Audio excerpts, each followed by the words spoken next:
Hello and welcome to another episode of Virtual Coffee with Ashish. If you're here for the first time, we're talking about Red Team in Cloud, and I have an awesome guest to talk about this as well. But before we get into this is a live stream that is online it is live stream, so it's online every week, every Sunday morning, 8 a.m., and the audio becomes available on the podcast website. That website is underneath your screen over there, but we're also on all podcast platforms as well, Apple, Spotify, you name it. We would be there. It's called Cloud Security Podcast. All right. Now, since you're here, we're going to talk about Red Team and what do these Red Team folks do online or on the internet, in the cloud, everywhere. And to demystify this for me, I have a really good friend of mine, Brianna. But before I can bring her on, it's starting to become a tradition in the Virtual Coffee with Ashish. So I'm going to start with that. Oh.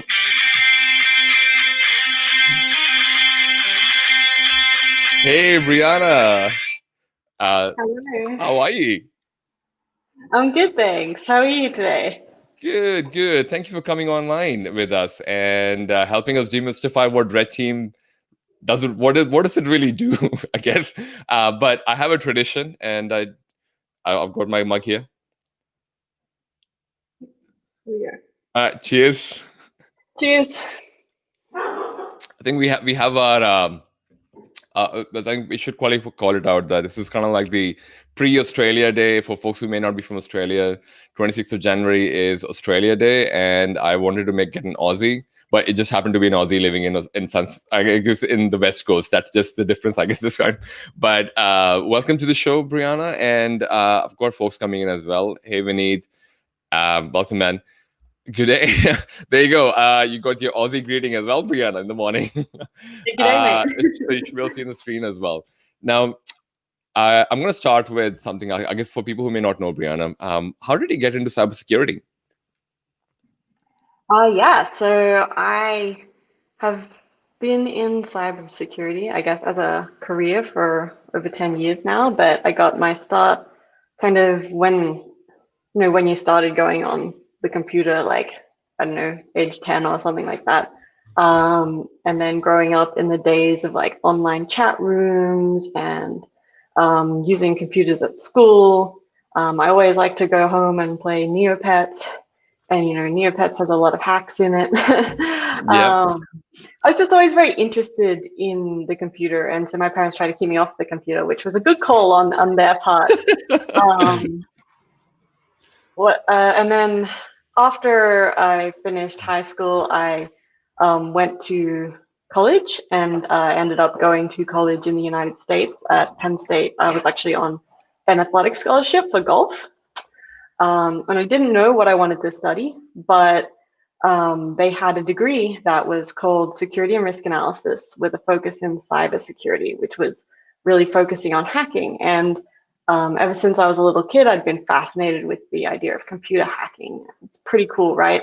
And all of a sudden, I was presented with this idea that I could do computer hacking as a career. And they said it was like a pretty good career. So first semester, I took a class in that, and I was like, yeah, sign me up. So I studied information security. And so that's not just hacking, that's like all the theoreticals of security and also risk analysis. Which has always been quite interesting to me as well. Not a lot of people are also interested in the statistical side of risk, so it was kind of nice for me. I like that. And then, yeah, after I finished my degree, I got hired as an information security analyst.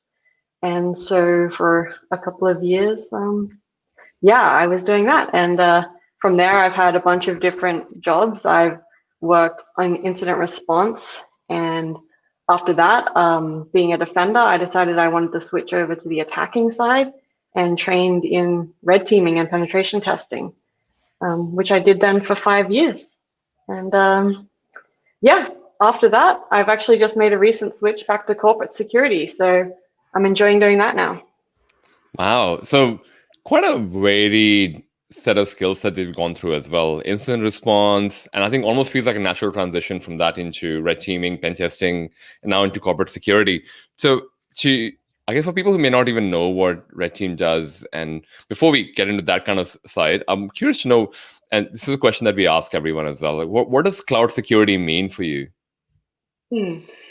Yeah, so cloud security is interesting for me because back in my first job, I remember I was at a company that ran a web application, and there was a lot of discussion about whether we should move out of our data center and into the public cloud or create our own private cloud, and all this talk about cloud, and was kind of like, well, what is the cloud back then? And now, we have a kind of a different idea of what the cloud is. But for me, I think cloud kind of really signifies the difference between having your own like data center and having to manage the hardware there and the infrastructure, and the networking, as opposed to outsourcing that to a cloud provider like AWS or Azure and having that layer managed. And then you have to focus on still all the things you have to focus on back then, but not so much managing the hardware or connecting the network cables, and that sort of thing.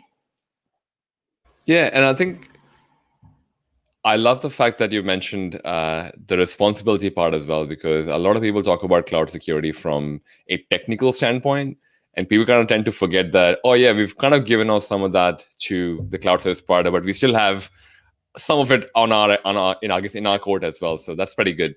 I think probably people are impatient, so I'm going to ask this question: what is red team, blue team, purple team? It's like every time I go on the internet, it seems to be like everywhere. I want to be red team. I want to be blue team. I want to be like, what are these teams all about? Yeah, we have so many colors. It doesn't Yes. really describe what we do at all. And generally, like, I would usually be very opposed to that. I generally stick by words have meanings and definitions, and you should make the definition describe what it is, which a red, blue, white doesn't do it all. But so the red team is, you can think of us as attackers. We try to pretend to be attackers and try to hack into companies in order to reveal flaws in their systems or vulnerabilities.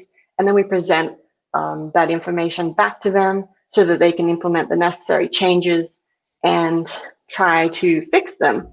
That's kind of like the really simple high level of what a red team is. But in a more broader sense, I would also say the red team is the kind of mindset of being able to think through a problem, and try and see any gaps or flaws and try and recognize patterns at every layer, all the way from hardware to like interacting with people, um, and be able to point out those problems and find them when other people don't typically see them.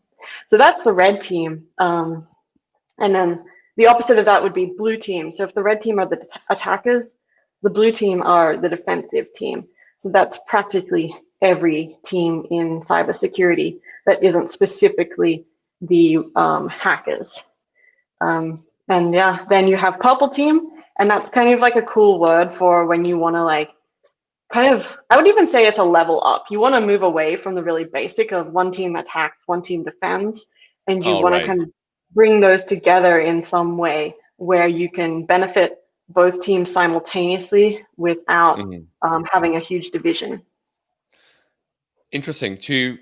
So wait, so red team is basically attackers, blue team defenders, and purple team is a mush of two together. Right. I mean, in a good way, not in a bad way, in a good way. But I think Yeah, it can be so many things. That's the thing. That's why I was, for many years, I was like anti-purple team, because it really like, it's not a descriptor. It can be so many different things, but also red teaming can be so many different things, and so can blue teaming. So it's really hard to just say like, define it. But as an example of what I would call a purple team exercise yeah. is something like, um, having, or you might even call it like a white box. I'm going to bring another color in. Oh no, don't. An exercise where the defensive team knows what's happening, and they're maybe even sitting in the same room as the attacking team, and the attacking team might tell them what hacks or attacks they're doing on the network, while the blue team sits and tries to look at it in real time. And so you can have this kind of mesh where both teams are working together, and it kind of lowers the tensions between both teams, whereas usually you would have the red team do an attack, finish it, the blue team maybe catch them or find out about it and have to run an incident and then you meet up afterwards. This is more like you could do it at the same time. So would that be like a real world capture the flag kind of scenario, I guess, in a way? Yeah, except you might like open up the story of what everyone is like. You might open up to what you're doing at the same time as they're trying to stop you. Ah, right. And turns out I've got Kevin here. Kevin's a regular as well on this podcast. If you want an InfoSec color wheel, there's actually a color wheel for this. Thanks for sharing that, Kevin. I had no idea. So there's green, yellow, orange, and white, just to confuse things even more. So this is amazing. So I didn't really realize there could be so many colors, and I think it's well put together, the definition between red team, blue team, and purple team, because that's kind of where would that also be the place where people talk about the whole think like an attacker-led mentality? Is that kind of like, is that stem from that as well? I imagine, is that what I would call it, like purple team? Being able to think like an attacker. Yeah. Or that in general insecurity, I guess all of us do it. Yeah, I think it comes with experience, like, and I'll probably talk about this a bit later.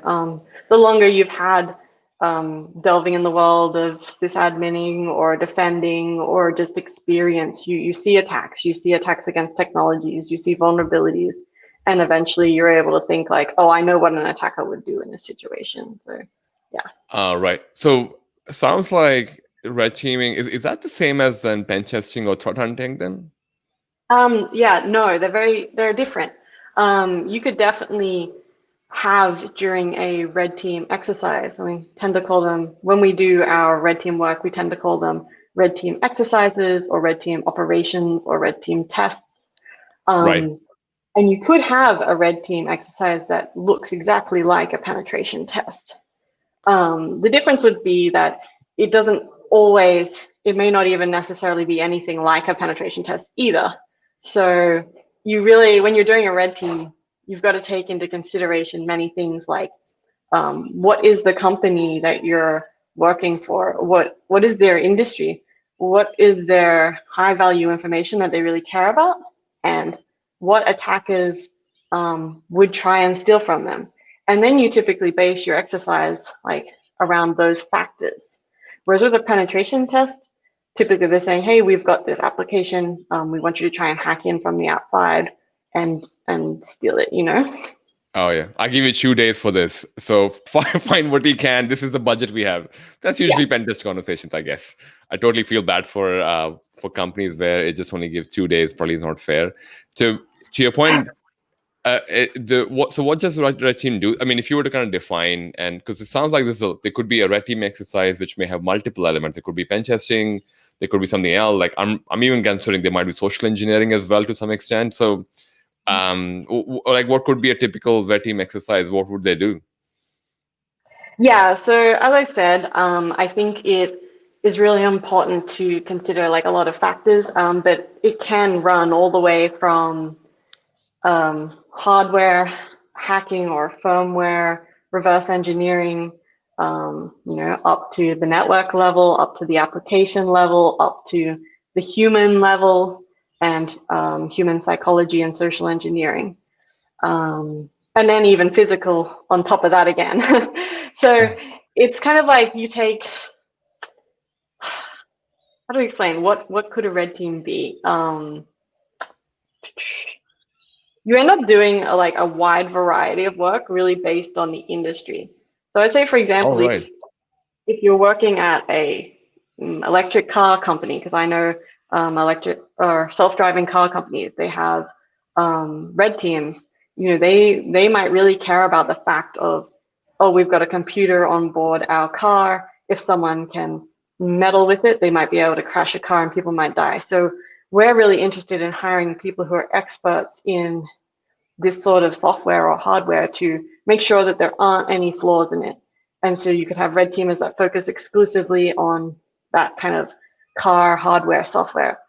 Or you could have something like a cloud company where they're really interested in making sure that their database that lives in the cloud is secured. And so they'll hire red teamers who have skilled in network penetration testing or application penetration testing to design exercises like that. Right. I've got a question here from Vinny. Is this like a research on business? Probably too broad.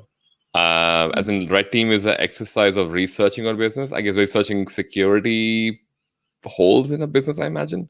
I guess that's kind of where he's coming from, I guess. So you do but worthwhile calling out, because red team could be internal and could be someone brought in from the outside as well, right? It doesn't really have to be always an internal team. Is that right, It's Brianna? true. And I tend to think of red team, like when I'm speaking of it, I tend to think of internal red teams because that's been my experience. Yeah. However, you can also hire firms that do penetration tests, and they also offer red team services, which are kind of like usually scaled up penetration tests. They might go for longer, or they might focus in different areas.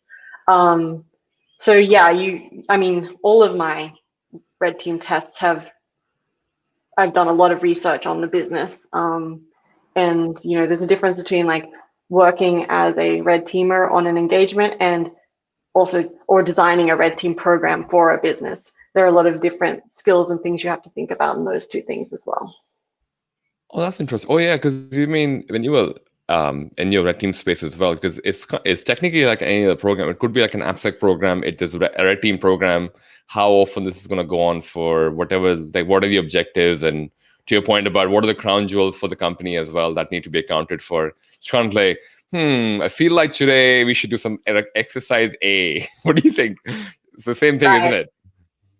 Yeah, it is. You really have to kind of think about what the company's objectives are and how long your exercises are going to last and what the value you're going to be bringing to that company for, as opposed to just being like, we're going to hack you. Like, Yep. Sometimes, I mean, yeah, we've got a few people who have just started in the cybersecurity space and especially cloud security space as well. So some of the questions that came through from a few of the audience members were like, what's a cyber kill chain from a red team perspective or your perspective? yeah, definitely. So cyber kill chain or the kill chain is generally just the steps that you take in order to complete your objective as the red team. So for example, I'm the red team. I'm decided that I'm targeting a company, and my objective would be I'm gonna steal the social security numbers from this product's database. Your kill chain would then be all the steps that you take to get there. So it might be you do some external recon where you look up people on LinkedIn, or you send emails inbound to see who reads them. That'd be step one. And step two might be sending a phishing email that someone clicks on and puts their credentials in. So it's like a chain that you build up. Step three, install malware. Step four, pivot into production. Step five, loot the database. That's the kill chain. And what it works Oh, for. right. And just put yourself on the internet as I have a database which I have to sell, I guess, for lack of a better word. I was going to ask uh, in terms of the whole cyber kill chain, is there like a publicly known example that you know of which you can share with the audience from a cloud perspective, I guess? Yeah, like examples of attacks that have Like, yeah, happened. I mean, any attack you may know which you kind of feel is relevant from a cyber kill chain. Like, because I'm thinking for folks who are probably looking at this for the first time and thinking, yeah, it's a great example, but is there a red team example or a red team exercise or like a kill chain that you would, sorry, let me rephrase while I correct my thought. Is there a cyber kill chain example that you would have from a cloud perspective that you found interesting or you've heard of? Yeah, so I kind of think of like maybe not cyber kill chains, but like recent attacks that have happened, and you can probably work out the kill chain yourself. Some that have happened in the cloud are like Uber with like your open S3 buckets, misconfigured S3 buckets. That might Yep. be as simple as you do recon of brute forcing different S3 bucket names. You find one and then you download it all. So it's a very short kill chain in that instance. Yeah, something like that. Or you Right. could And go to your really point, complicated, like third-party supply chain attacks, like we saw in what's the most recent one? I forgot the name of it. What the not the Facebook one? No, not Facebook. Someone in the audience knows what I'm talking about. The attack where they compromised a build system and then compromised downstream customers. Oh, you mean the SolarWinds? SolarWinds, yeah. Yes, That would that's the be an one. Yeah, example of something that you yeah. can't really do very well as a red team because, like, you can't get permission technically usually to hack a third-party supplier just to target your company that you're trying to red team. Wow, like Jesus, so many SolarWinds, Everybody knows SolarWinds, SolarWinds. Yeah, Thank I you. love this one though. There's a one with COVID vaccine cold chain attack. That's the, I didn't see that one. yeah. So I'm just thinking, oh, that's a really interesting. And it's funny because it's also the freezing requirement of the vaccine. It's also interesting from that perspective. Good one, man. Thanks, guys, for helping us with SolarWind. But to your point about the kill chain and the way you would think about it from a red team perspective and how you can apply that, because when I talk about red team and talk to other red team people, there's always this conversation about threat actors, TTPs. Like, for people who don't even know what TTPs or threat actor is, like, how do you define it?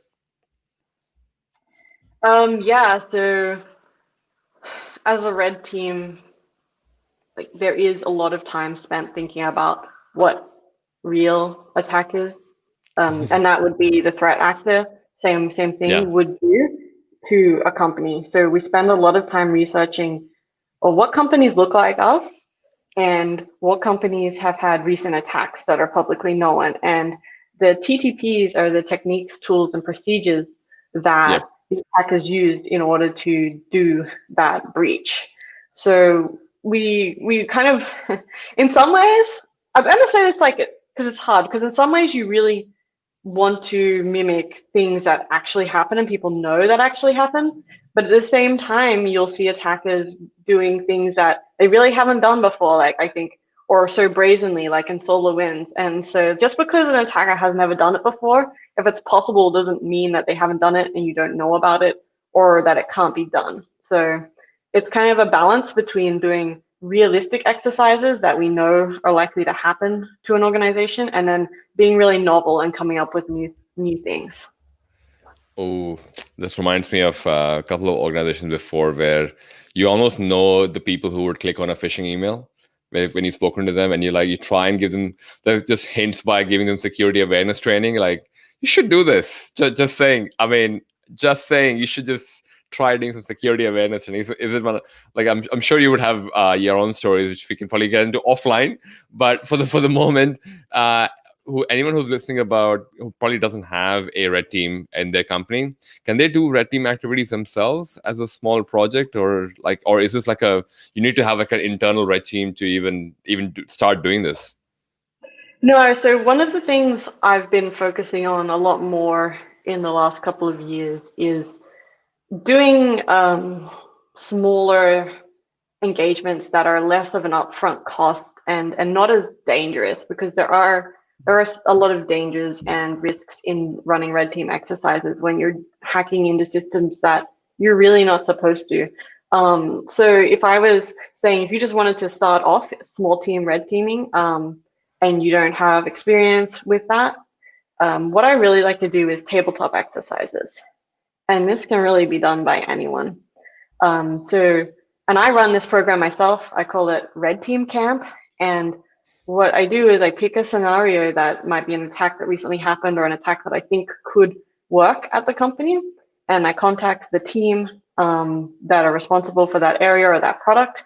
You set up a meeting with them, and you kind of all sit down at the table and walk through, okay, so I just got here and I did this.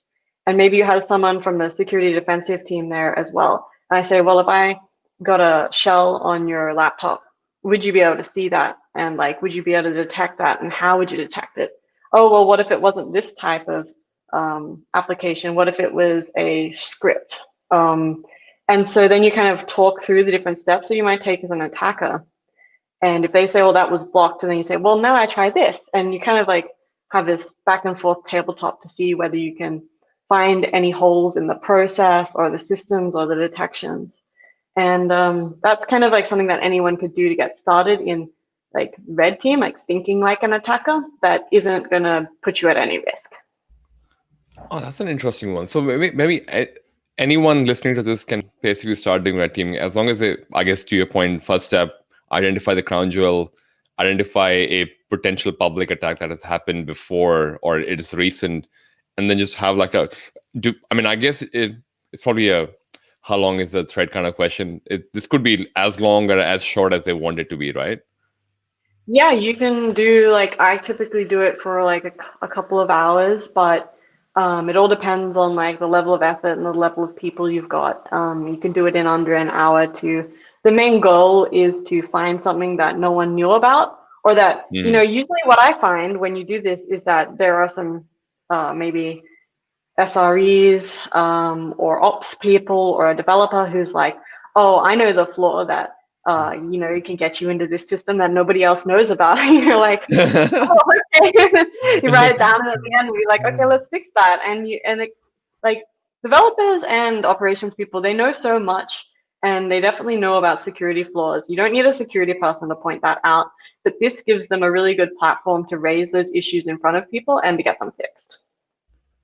That's actually really true. And I love the fact that you're able to kind of tap into that almost like you don't really need to be a security person to do this as well. And this is something that I promote in the podcast quite often, that although some of us may have security titles, but doesn't really mean we know all the answers. We actually need a lot of help from the other side, from ops people, from developers to even make our jobs successful as well. Yeah, definitely. I'm always amazed. I think that in the last like 10 years, things have changed a lot into improving relationships between security and developers. And I love to see that. It's a good collaboration. Oh, and I've got a question from Winnie. Do you need a jailbreak pass before conducting any new exercises? Yeah, absolutely. If you're going to do any sort of, here's where I draw the line, like sitting in a room talking to people, fine. Doing anything that is written in your company handbook that you're not allowed to do is you need approval, and you need typically not just approval from your manager, but probably like whoever is in charge of the area that you're operating in. So I'm never going to tell anyone to go and do a red team without making sure that you've got lots of approval first. So stick to things that aren't hacking until you're on a red team. Oh, actually, that's an interesting point, because to your point about a cloud environment is generally not just one server or just one application or just one microservice. There's so many interconnected dependencies as well. So, like, for lack of whatever, shit can go really wrong very quickly. Yeah, exactly. And I think I was going to talk about this earlier, but I forgot. Yep. With like the difference between traditional red teaming, maybe in a you run your own data center environment versus a cloud, there is the possibility that, like, it is a shared tenancy. You can escape from the VM or from the sandbox and jump onto the management plane, in theory, and then have access to other customers as well. So you have to really carefully define the scope of what you're doing and stick to those rules, and have a get out of jail free card. Fair enough. By the way, I just got this comment from Kevin as well. This is actually a thing, the corona vaccine supply chain attack. I did not even know that was a thing. Thanks for that, sharing that, Kevin. That's really interesting. I've got a question from Josh as well. Hi, Cloud Security Podcast. How does a red team activity help identifying the risk or threat related to security of the cloud? Any thoughts on this question? It's a very broad question. You have to define security and cloud, and like the difference between like it depends. I would say Mr. Josh J's How are you gonna take it? I think maybe if we take it from more like I guess from an organization perspective, and probably just peel the initial there. I think that's kind of where he's coming from. But we can let him clarify if there's any more deeper. But feel free to just take a perspective that you think you want to answer from, and then we'll just see if he comes back with anything. Yeah, so how we help is that typically an organization knows these sorts of threats that they have when you're designing a system. Like I always say this, like everyone designs a system to be as secure as they think they can make it. No engineer or developer or anyone is sitting around going like, I'm purposely like gonna make this old like version of this run on the public facing cloud, right? So, you know, you can look at it and say, okay, when you get to a point where you said, okay, we think we've done all we can to secure our cloud, our public facing, and you'll say, good, now I want someone to prove that I'm wrong.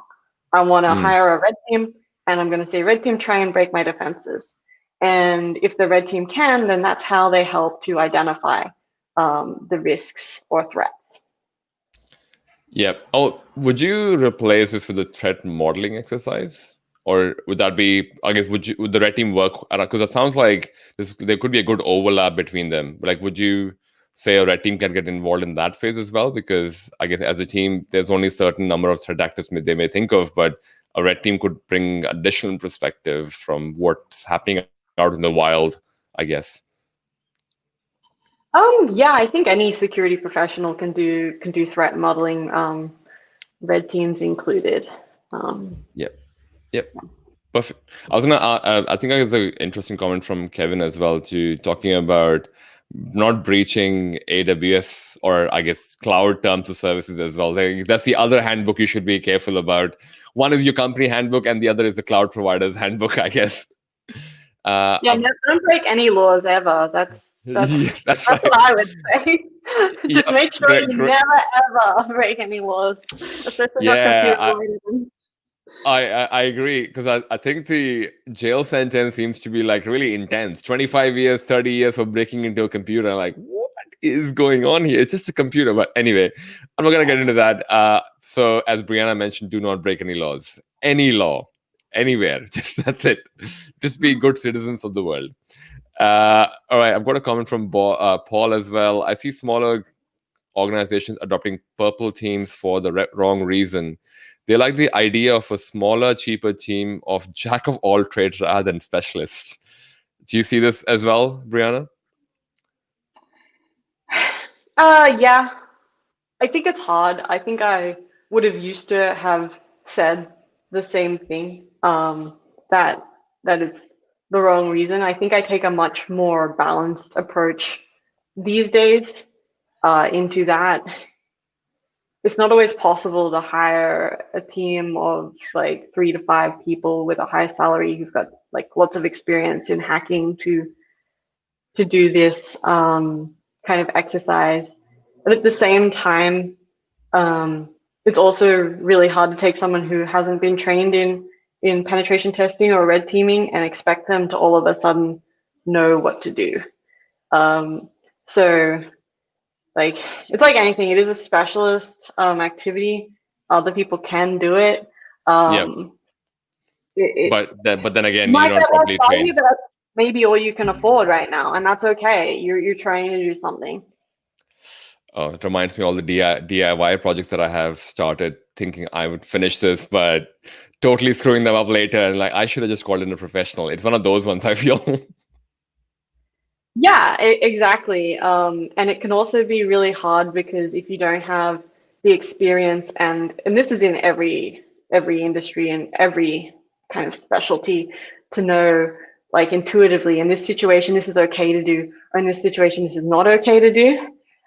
It can be really hard to make the right judgment call. And when you're doing red team exercises, the stakes are very high.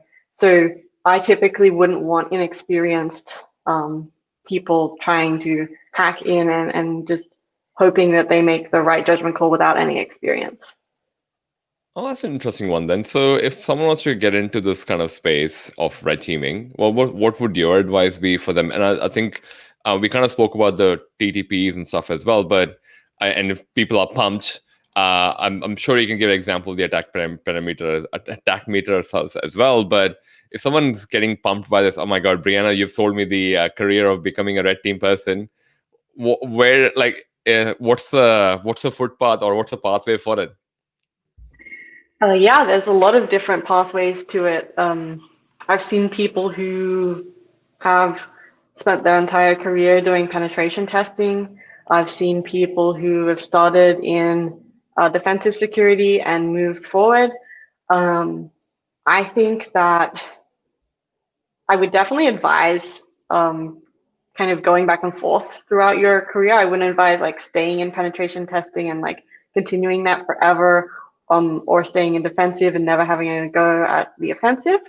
I definitely think that having defensive security experience is really important to being an effective red teamer or offensive security person, because you really need to have some understanding of what sort of attacks happen, what flaws are in different systems, what flaws are in different architectures, and you kind of gain that over the years by like seeing it happen. And until you have that kind of like pattern recognition in your mind, you may just get stuck. Someone say like, I've seen this happen with really junior people. They're like, okay, now go and enumerate like the services at this company, and they'll be like, I don't know like how to or what to do. And like, that's a learning process, and you can learn that doing it, or you can like, or you might break into the edge and you suddenly have access to a system and you're like, okay, well, what do I do now? I have no idea. But if you've seen like attackers and how they move through networks and the different sorts of things they try, you can like have a better idea of what you might want to do. Actually, that's a great, interesting perspective, because this is what I feel like a lot of people miss out on. To your point about the experience and pattern recognition, that's where the experience really plays a part, right? Because you can learn a lot of stuff and you learn an ideal way of doing something, but experience kind of gives you, I think, something even as simple as, to your point, doing an nmap scan or whatever, and suddenly you're like, well, I've got all these IPs. I found one IP which has these open ports. Now what do I do? Like it's funny. I think people should just go on Reddit sometime, and it's a great, interesting perspective that sometimes some of those basic things that also people like just need to go out and explore more and stuff. So a great point, I must say, Brianna. I think it's a great advice for people. So I'm sure if it'll be a good step forward just to be able to emulate a few people as a starting point. Talking about emulating, there is something called attack framework as well, which kind of could be a point to start. But have you used it? What are your thoughts on it? The MITRE attack framework? Yeah, that's right. Yes, MITRE attack framework.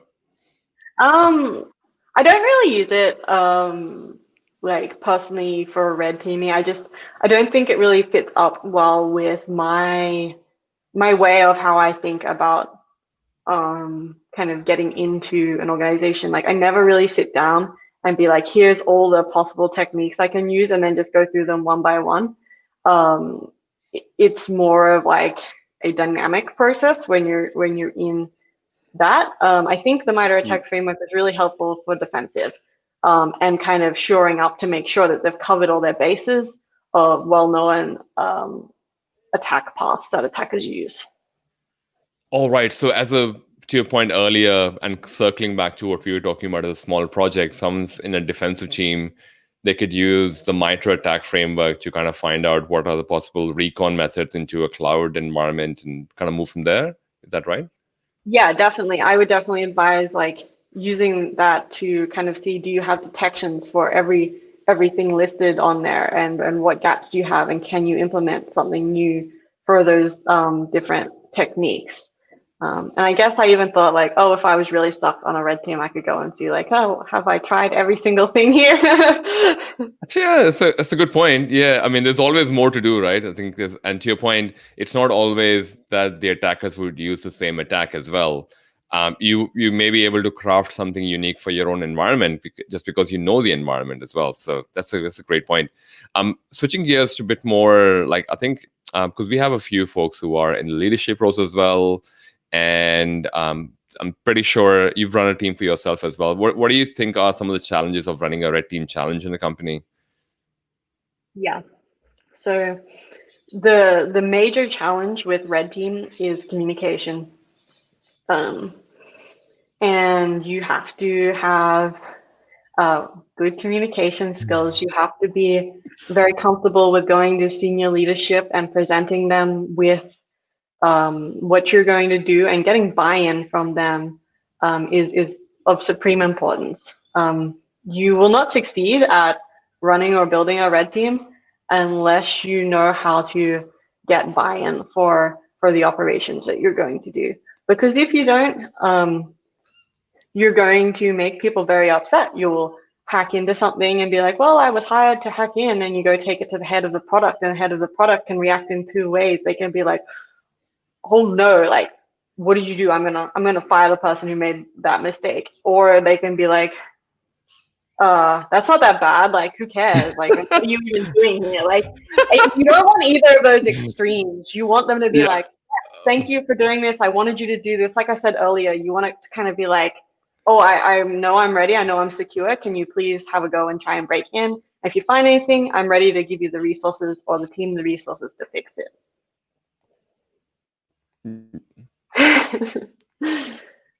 Yeah, I think it reminded me of a conversation that I had, and I guess a lot of pen testers have it as well, where sometimes the initiative is hard to explain why something could be important, but then there's sometimes things on our side as well. Like sometimes, to your point earlier, we may lack experience, because it's just my personal embarrassing story where I think I can't remember exactly what the thing was. This ages ago, and I think I was like, oh my god, this needs to be fixed right away. But the person like, this is a low risk. You do know this, right? I don't know why you're pushing for this. I think to your point, that also plays. Does that play a part in this as well? Yeah. So also things to consider when you're like, that's a really good point. When you're organizing a red team or starting a red team, is I always like to look at it from an enterprise risk perspective. And that's going to sound like boring to people who just want to hack things, but you also don't want to take your pitch to whoever's in charge and have them say like, this has nothing to do with what we care about or what's valuable to us, and you're not thinking about it from a business perspective. So you really want to have an understanding of the business and the risks that they care about before you formulate what you're going to do, because or else you're not providing anything useful. Like you're finding like low severity, like you said. Yeah, but how do you get a buy-in though? I imagine that's probably a hard part as well, right? Because you're almost, to your point, a skill set, you communicate, yep, great, you've communicated, this is a problem, we should solve it. And then we spoke about the risk as well. But then there are these higher levels you kind of have to get to where it's more of a business conversation. How do you show value for a red team from that perspective? So this can come into a lot of like choosing what you're going to do and where you're going to do it. A red team can like work effectively at different levels of operation, from breaching the perimeter, stealing the crown jewels, and then causing an incident, all the way down to doing red team tabletop exercises where everyone's talking about it. And you want to pick what you're doing for the place you're at. You also want to, if you're starting a red team, you want to go in with executive support already. Like you want the people who are in charge to understand why they're hiring you, what they want to get out of this, so that you're not left trying to do your job without anyone understanding what it is. And as far as providing value, I really want to like challenge more red teams out there to think about the ways that we measure what we do and how we show that back to the business, because it's difficult. It's always difficult in security. We don't have really simple metrics like how many users or monthly active users that we can measure. So I think that it hasn't been well fleshed out And it's something that I worked on a lot in the last few years when I was red teaming, of trying to come up with new methodologies for measuring value. But yeah, it's a challenge I issue to every red team out there. It's a good one as well. And to your point, it's no real framework for use this to show value to the business of why security should be important. And especially in an organization where probably security is just I guess, a supporting body as well, even though it's supporting the whole organization. But I think security is also one of those teams where when everything's working fine, no one thinks about them. But when basically you get breached, like, oh my God, with security and get them on board, blah, blah, you just like get to the choppers. It's like one of those scenarios at that point. You're going, okay, I was always here, but sure. It's a good segue into one of the questions that's come through. Yeah. Enjoying the talk, pretty broad question, but how long does a typical red team exercise take? Do you have a goal in mind when starting a red team exercise, or is it an ongoing process? Yeah, so I would say I always have a goal in mind when I start a red team exercise. And it's usually based on, well, when I'm talking about this, is like, this is what the sorts of red team I would do would be like broad scope, starting from the outside of a company, trying to breach the perimeter and move towards the objective. And it would usually take 3 to 4 months to do that. I don't really do that anymore, and I don't know whether that's really necessary. I think you've got to adapt based on the company's willingness. And these days, I think I'm seeing a lot more companies who are willing to admit that security isn't as great as people used to think it was. Like, the chance of a breach is going to happen. So you don't even have to break in from external. Like, there's no point phishing someone if everyone agrees that someone can get phished. You can just say, I'll start with access to a system right here, and I'll go from there. Cut down your time from 4 months to like 1 month and do that. So there's like, you can really change the amount of time you spend on doing these exercises and still get the same amount of value without wasting a lot of time. Oh, that's an interesting one. And I think I've got another question, which is probably another addition to what we were talking about earlier. From Josh again. Hello again. Do you think the mindset of organizations are changing when you present the vulnerabilities? There are always people who say we have been doing this way since the beginning. Any thoughts on that? Yeah, I do think it's changing. I think it really depends on the organization. I know I say that a lot. It's not a cop-out. If someone's been there for 10 years and they have been doing it that way the whole time, yeah. If you've got like new people or a new company and they're updating technologies rapidly, they might be less averse to change. It all depends on who you're dealing with and what their tolerance for change is. Yep. And I think it's a good point to mention the fact that it's different for different organizations as well, right? Because I think some people come from a fintech background or a compliance background. They're very switched on about security. They're always like, oh yes, we should definitely do this.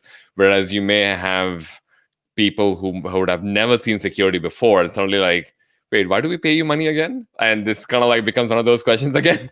It's hard to explain that why does your job exist? So it's worthwhile calling out. I think I'm supportive of your idea, Brianna, that it is unfortunately depending on the organization kind of answers, where it depends who you're talking to and the person already has. I think one of the examples that someone told me once before, I think I was talking to someone in the UK, and they said like after a security incident, the whole organization's mindset about security changed.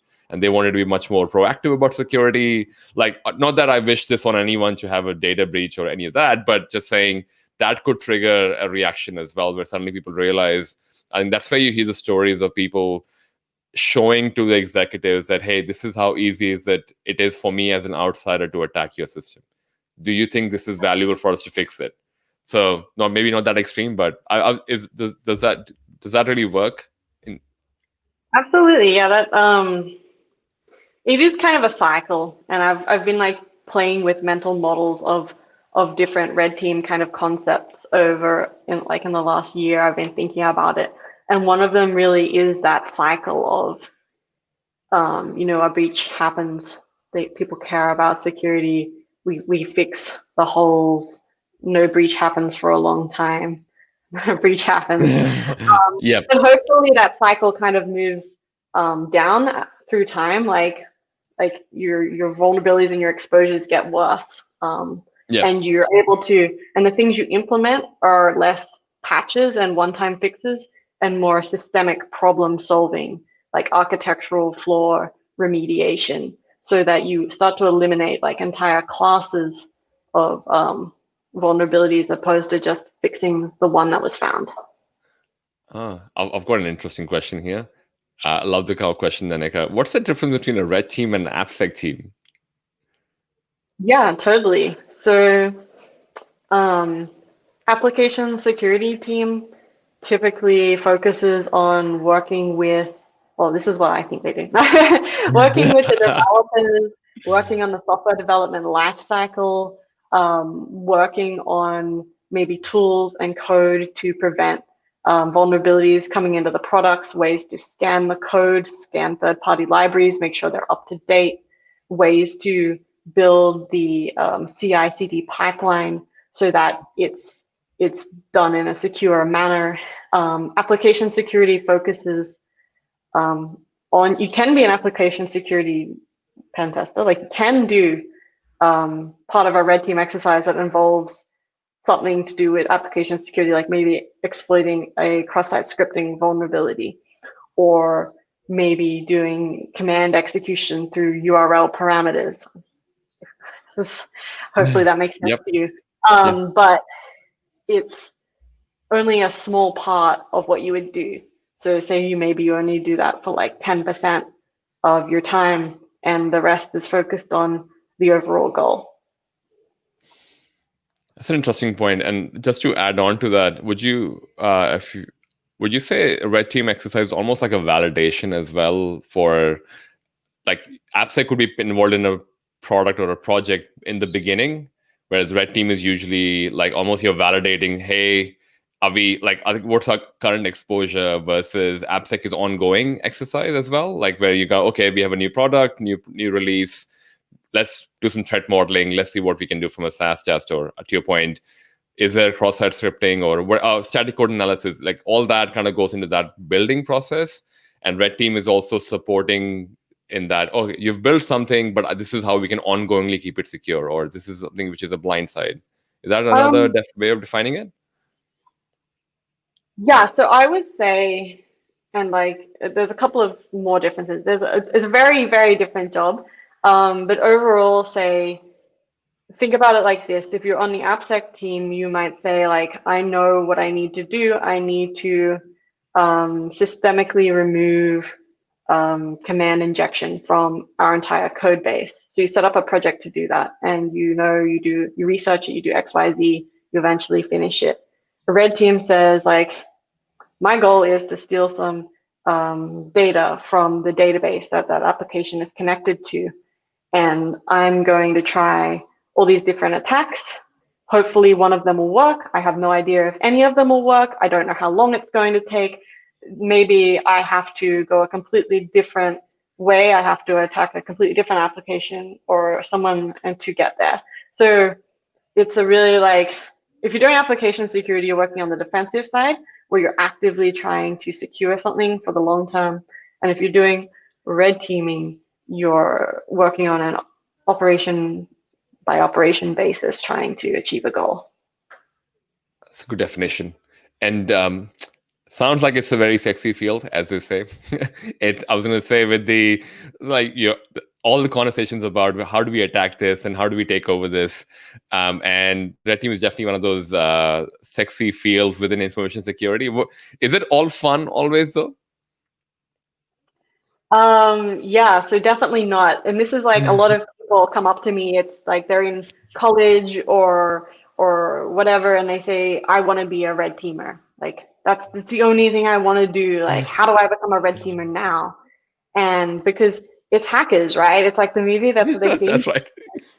Because what we do is when we present our results of our exercises back to the organization, all you see is we fished this person, and then we pivoted over here, and then we privilege escalated, and then we hacked the Gibson. And it looks like it's all fun all the time, but it really isn't. Like, what you don't see is a lot of the boring work. Like, sometimes you end up scanning, like, oh god, sometimes it's the entire internet, but like an entire set of IPs or domain names, and then looking at all the results for like 6 hours, just reading it line by line. Or sometimes you have to write a report detailing all the things you did in excruciating detail, because they're looking at this from a forensic side of attack, and they want to make sure that their timestamps line up with what you did. And reporting can take you weeks to just write up a report. And then there's the times where you just can't get into a system, and you might spend like a week trying to, and you can't. And it can have a lot of like really boring, tedious downsides as well. So wow. But I feel like that's the reality of all jobs as well. As sounds because it's not exciting enough to say that you're looking through logs or looking through IPs for 6 hours, because it's always on a fast forward mode in any movie as well. Like 5 minutes later, oh, I'm into the Pentagon, and you're like, takes a lot longer than that. But sure, 5 minutes later, and I think I feel like there's definitely a lot of misinformation about this. So thanks for clarifying this. I do want to ask, in terms of, I guess, the changes you're seeing after being in the space, and I guess talking to some of your colleagues as well, do you feel like the Red Team is kind of is changing with the whole COVID and everything? Because I think now everyone's remote. Now everyone's basically primarily working from home. Do you see things changing in the Red Team space because of the whole, I guess, primarily working remote, like exercises have increased, or I don't know what else you might be noticing on your end? Yeah, I find it really difficult to Red Team remotely. That being said, I've done it. Like, I've run a remote Red Team. It's the sort of it's a creative endeavor when you get down to it. So it works a lot better when you have people sitting next to you in the room, and you can talk at length about what you're doing and what you're trying to do in your thought process in real time.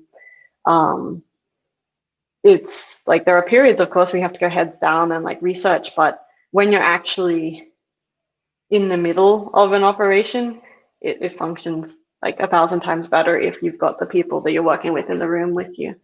That being said, like, everything's adaptable, and you can always adapt and make it work better. Like, have a Discord where you're chatting with people in real time, or a video call or something like that, in order to get that same talking experience, but remotely.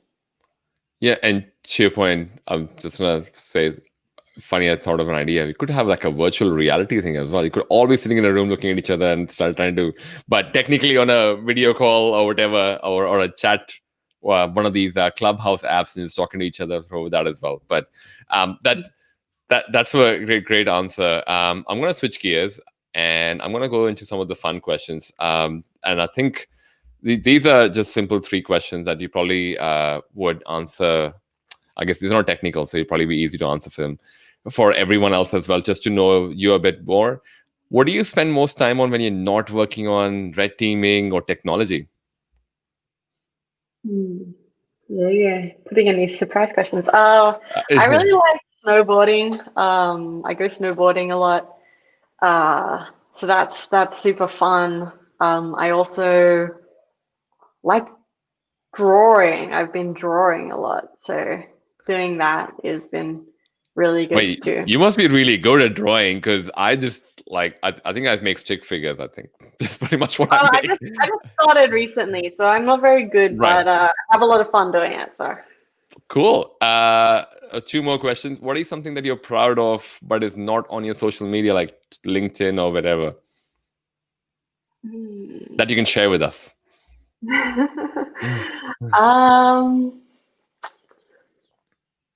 I know it's a difficult question, because whenever I ask people this, most people would say family or the careers they have gone. Like, I think you have a very interesting career path as well that you've taken from, I guess.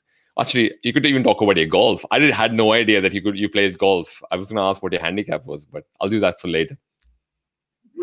I'm proud of Oh, this is very millennial, I guess. Oh, Becoming more like self-accepting and becoming more self-compassionate and not trying to perform to society's standards. I think that's something that's been really like close to me in the last year or so. So like just yeah, becoming more happy with myself. that's pretty good. And I think everyone should try and be a bit more happy. Final question. What's your favorite cuisine or restaurant that you can share? Oh gosh, that's so hard. I love eating. Oh, you're a foodie. Oh yeah, who isn't? So what's your most go-to food? I really like if I was to have a treat, um, sushi. Yeah, like Oh, Japanese. Nice. omakase. There's this restaurant called um, Utsutsu in um, Oakland, and they do Nice. amazing sushi. Yeah. Wow. Well, thank you for playing along for those fun questions as well, by the way. Thank you so much for this. For people who want to reach out and have maybe follow-up questions on the whole red teaming and what's involved in it, where can they find you online? What are your good places to hang out with you Yeah, online? you hit me up on LinkedIn, Brianna Joy M, and LinkedIn, and yeah, that's about it. Cool. Well, I just wanted to say thank you so much for taking the time out. This has been really informative, and looking at the questions over here, definitely sounds like a lot of people got value from it as well. So I do appreciate you taking the time out, and I guess I thank you for celebrating pre-Australia Day celebrations with me, I guess. Yeah, thank you so much for having me on. It's been really fun, and yeah, I enjoyed it. Thank you so much. All right, I'm looking forward to bringing you back again, but I'll see everyone else in my next episode, and I'll see you soon as well, Brianna. Okay, thanks. Bye. Thank you.